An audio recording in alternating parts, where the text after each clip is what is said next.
The topic is Bhudan Gramdan.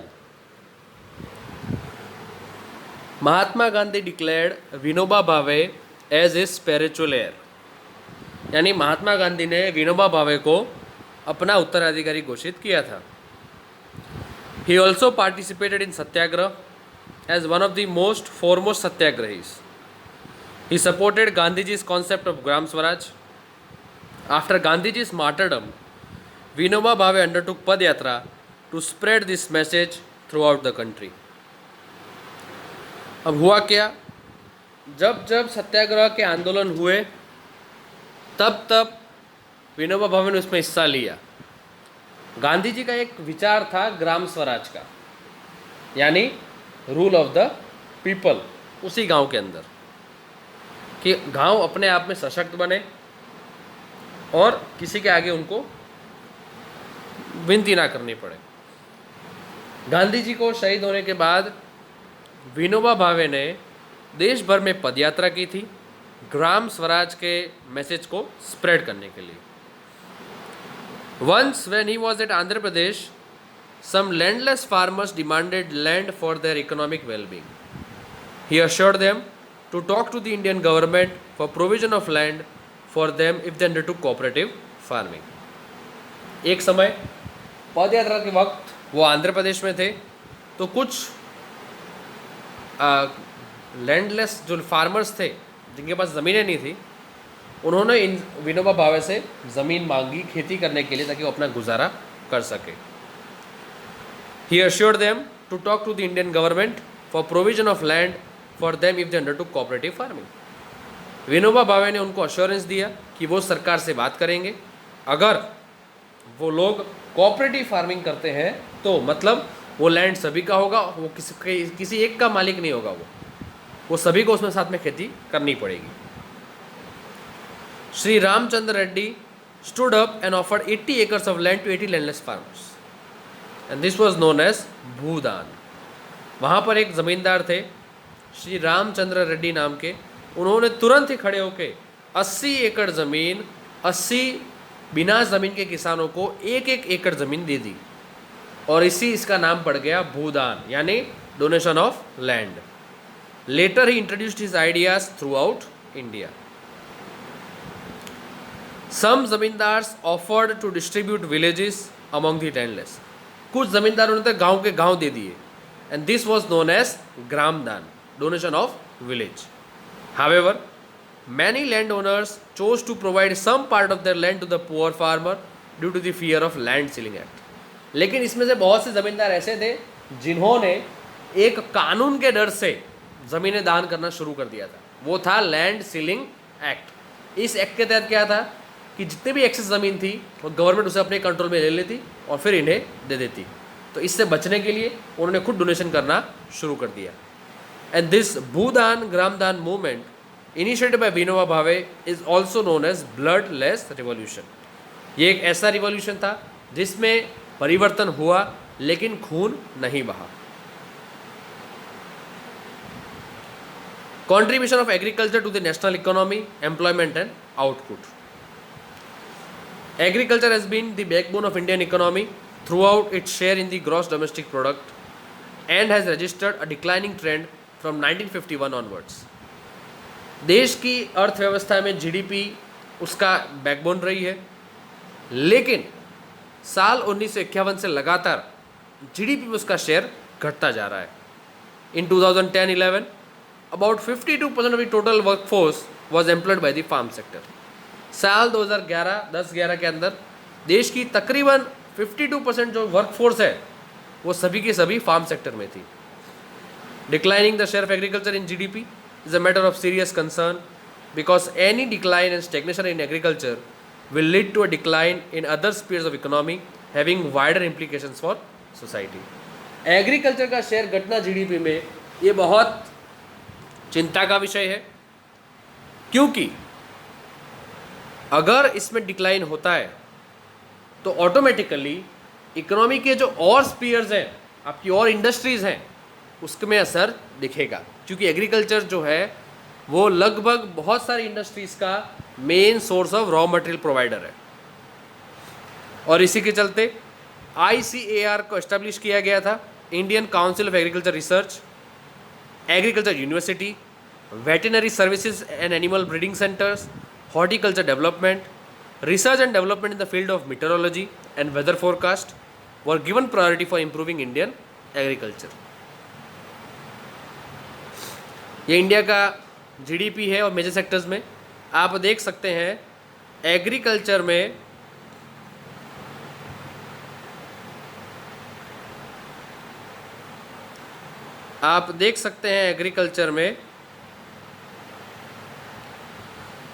Agriculture में क्या है कि 2002-2007 में उसका शेयर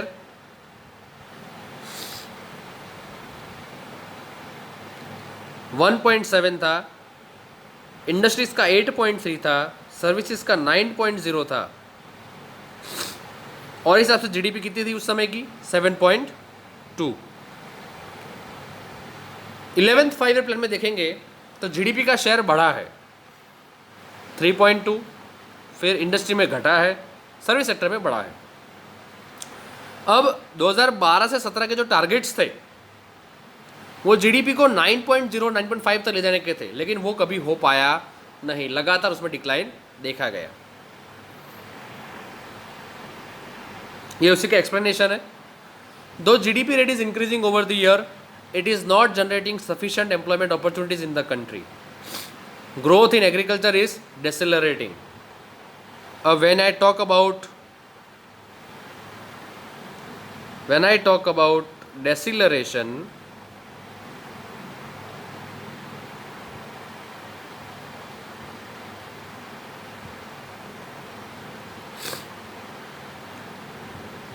डेसिलरेशन क्या होता है? घटना, ठीक है। Indian farmers are facing a big challenge from international competition and our government is going ahead with reduction in the public investment agriculture sector. एक तो बाहर से हमें बहुत प्रेशर है, कंपटीशन बहुत ज़्यादा है हमारे फार्मर्स के लिए, और दूसरी तरफ सरकार क्या कर रही है, अपना शेयर पब्लिक का जो शेयर है पैसे का उसको एग्रीकल्चर में कम कर रही है, इन्वेस्टमेंट को घटा रही है। Subsidy on fertilizer is decreased, leading to increase in the cost of production. Reduction in import duties on agriculture products have proved harmful to agriculture in the country. Farmers are withdrawing their investment from agriculture, causing a downfall in the employment in agriculture. Food security system. In order to ensure availability of food to all sections of society, our government carefully designed a national food security system. It consists of two components, एक buffer stock, दूसरा PDS. Buffer stock क्या होता है? It is the excess stock that is stored for times of emergency and crisis. PDS public distribution system, जो गांव-गांव तक ration की दुकानें हैं, गवर्नमेंट राशन शॉप्स, वो PDS का हिस्सा है। PDS is a program which provides food grains and other essential commodities at subsidized prices in rural and urban areas. The primary objective of this policy is to ensure food grains to common people at affordable prices. आपने देखा होगा ration cards दो प्रकार के हैं, BPL और APL. All those in BPL are provided ration at very subsidized rates. The policy focuses on growth in agriculture production and on fixing the support price for procurement of wheat and rice to maintain the stock. इसकी जिम्मेदारी किसकी है? इसकी जिम्मेदारी है FCI की, food corporation of India की। It procures and stocks food grains, ये फूड ग्रेन्स को खरीदता है और उसे स्टॉक में रखता है, और distribution is ensured by PDS. How are grains procured? What are the disadvantages and advantages of this method? Now FCI procures food grains from the farmers at minimum support price. Government used to provide subsidy on agriculture inputs like fertilizers, water, etc. But these have now reached sustainable levels and have also led to large scale inefficiency in the use of these scarce inputs. खेती करने के लिए सरकार fertilisers पे, seeds पे छूट देती थी, सब्सिडी देती थी, लेकिन आज उसका सही इस्तेमाल नहीं हो रहा है. Excessive use of water and fertilizer have led to water logging, पानी भर जाता है, सलाइनिटी, लेवल ऑफ सॉल्ट बढ़ जाता है, and depletion of micronutrients in the soil, और सॉइल अपने जो न्यूट्रिएंट्स हैं उसको खो देती है. The high MSP subsidy in input and committed FCI purchases have distorted the cropping pattern. MSP subsidies ज़्यादा मिलने के कारण और FCI परचेज ज़्यादा करता है, इससे क्या हुआ है, क्रॉपिंग पैटर्न खत्म हो गया है. जैसा ना कि इस सीज़न में यही उगाते हैं वो उगाते हैं, अब ऐसा नहीं रहा. इट डिपेंड्स कि किसका प्राइस क्या है और फिर हम वही उगाते हैं. Wheat and paddy crop grown in Punjab and Haryana are for the MSP they get, which has created serious imbalance in inter-crop parity. अब पंजाब और हरियाणा में पहले मेन क्रॉप व्हीट था, लेकिन उन्होंने अब पैडी यानी चावल उगाना भी शुरू कर दिया. It is a commercial crop, they get better price for it. और इससे पूरा क्रॉपिंग पैटर्न वहाँ का डिस्टर्ब हो चुका है. How are the consumers divided, what are its drawbacks and disadvantages. मैंने आपको पहले बताया consumers are divided into 2 categories, BPL and APL, below poverty line and above poverty line. However, this categorization is not perfect as number of deserving poor are excluded from BPL category and some of the so-called APL slip back to BPL. आप हर साल इसको change नहीं कर सकते. जो लोग really deserving poor है लेकिन कास्ट उनकी वैसी होने की वजह से they are put into APL. Some APL manage to go into BPL, क्योंकि अगर एक क्रॉप फेल हो गया, इनकम नहीं हुई, तो you will slip back to BPL. तो हर साल इसको अपडेट करना, अपग्रेड करना बहुत मुश्किल होता है. ठीक है. How can we become self sufficient, हम आत्मनिर्भर कैसे बन सकते हैं. Self sufficiency can be attained if government provides proper agriculture infrastructure, credit linkage and also encourages the use of latest techniques. आत्मनिर्भर तभी बन सकते हैं जब सरकार सही सुविधाएं देगी, क्रेडिट फैसिलिटीज़ देगी और लेटेस्ट टेक्निक्स को यूज़ करने का बढ़ावा देगी.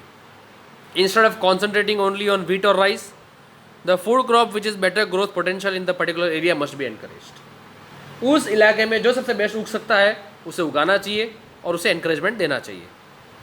Creation of necessary infrastructure like irrigation facility, availability of electricity may also attract private investment in agriculture. The focus on increasing food grain production, which should be on sustainable basis, and also free trade in grains will create massive employment and reduce poverty in rural areas. What is the future of India's food security? हमारा food security क्या कहता है भविष्य. Shifting from cultivation of food crops to cultivation of fruits, vegetables, oilseeds and industrial crops. This had led to reduction of net sown area under cereals and pulses. हम cereals और pulses अब हट के fruits, vegetables, oil seeds, ground और इन सब पे आ चुके हैं. तो जो नेट सोन एरिया था कि जितने इलाके में खेती होती है पल्सेस की, वो कम हो गई है.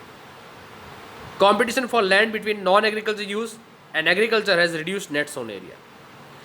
मेरे को खेती नहीं करनी, मैंने अपनी ज़मीन बेच दी प्राइवेट को, उसने वहाँ कॉम्प्लेक्स खड़ा कर दिया, वो खेती की ज़मीन थी.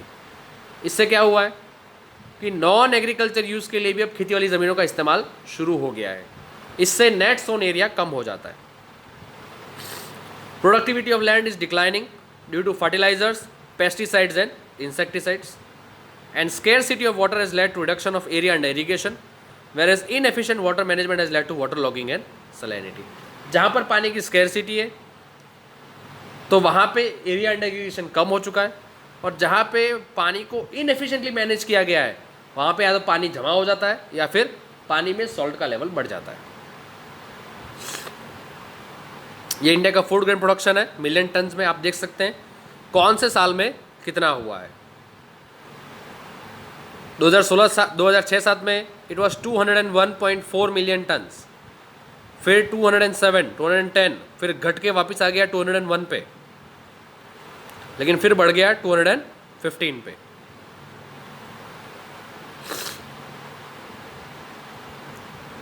Now why has food grains production remained stagnant or fallen for 5 consecutive years? इसको आप देखेंगे तो पिछले 5 साल में वो लगातार गिरा क्यों है. रीजन्स: लैंड डिग्रेडेशन, ज़मीन की क्वालिटी ख़राब होना, reduced water storage in aquifer due to unsustainable pumping. हम डैम्स में या ज़मीन के अंदर पानी रहने देते ही नहीं है, बस पंप डाला निकालते रहे, तो पानी का शॉर्टेज हो गया. इनएडिक्वेट storage and marketing facility, farmers have to pay high price for seeds, fertilizer etc. But lack bargaining power to fix price in their favour. किसानों को हम ऊंचे दाम पे सीड्स बेचते हैं, लेकिन उन्हें ये अधिकार नहीं होता है कि वो अपना प्राइस खुद तय करें। Higher the supply lower is the demand and this causes distress sale. व्यक्ति चिंता में बेच ही देगा। क्यों? डिमांड बहुत कम है लेकिन सप्लाई बहुत ज़्यादा है। मांग खरीदने वाले 10 लोग हैं, बेचने वाले 20 लोग हैं, तो वो अपना प्रोडक्ट बेच ही देगा वो तो। Therefore there can be no food security without security of small farmers. Impact of globalization on agriculture. In the 19th century, when European traders came to India, Indian spices were exported to different countries of the world and farmers were encouraged to grow these crops. Even today, it is one of the most important export items from India. क्या है वो? Spices, मसाले. During the British period, cotton belts of India attracted the British and eventually cotton was exported to Britain as a raw material for their textile industry. The Champaran movement started in 1917 in Bihar because the farmers of that region were forced to grow indigo for British textile industries. Under globalization, particularly after 1990, Indian farmers have been exposed to new challenges. Despite being an important producer of rice, cotton, rubber, tea, coffee, jute and spices, our agriculture products are not able to compete with the developed countries due to their highly subsidized agriculture in those countries. उन देशों में क्या है, agriculture पे बहुत सारी subsidies है, fertilisers पे, सीड्स पे, तो वो they bring out more production. हमारे यहाँ सब्सिडीज़ कम है और लैंड की साइज़ भी कम है, तो हमारे यहाँ पे प्रोडक्शन कैसा है? कम है। To make agriculture successful and profitable, proper thrust should be given to improvement of the condition of marginal and small farmers. आपको फोकस करना पड़ेगा मार्जिनल यानी छोटे और मीडियम फार्मर्स पे। The green revolution promised much, but it is being alleged that it has caused land degradation. कैसे? Maximum use of fertilisers हुआ, insecticides हुआ, इससे लैंड क्वालिटी खराब हो गई। The key word today is gene revolution which includes genetic engineering, यानी आप इस सीड के जीन को लेंगे, दूसरे सीड मर्ज करेंगे, एक नया सीड बनाएंगे। In fact organic farming is much in vogue today और demand today because it is practiced without factory made chemicals such as fertilizers and pesticides. Hence, it does not affect environment in a negative manner. So everyone must now move towards organic farming. Indian farmers have a bleak future if they continue growing food grains on the holdings that grow smaller and smaller as the population rises. Indian farmers should diversify their cropping pattern from cereals to high value crops. This will increase income and reduce environmental degradation simultaneously. India's diverse climate can be harnessed to grow a wide range of high value crops.